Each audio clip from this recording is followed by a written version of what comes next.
Hello guys, రీసెంట్గా లక్నోని UNESCO creative cities నెట్వర్క్లో add చేశారు కదా.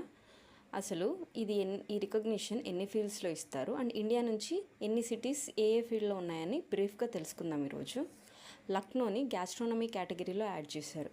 గ్యాస్ట్రోనమీ అంటే కులినరీ ఆర్ట్స్కి సంబంధించింది అనమాట, లైక్ కుకింగ్.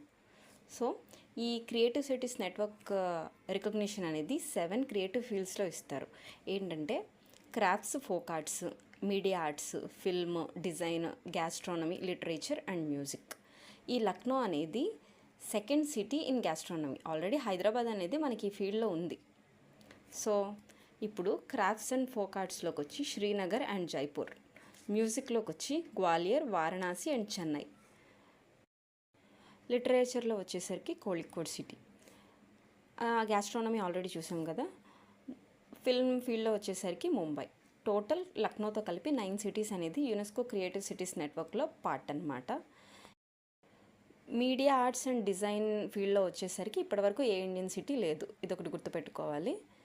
ఈ కోళికోడ్ అండ్ గ్వాలియర్ని 2023లో యాడ్ చేశారు. మొత్తం ఈ నెట్వర్క్ అనేది 2004లో లాంచ్ చేశారు, ఇదొకటి మనం గుర్తుపెట్టుకోవాలి.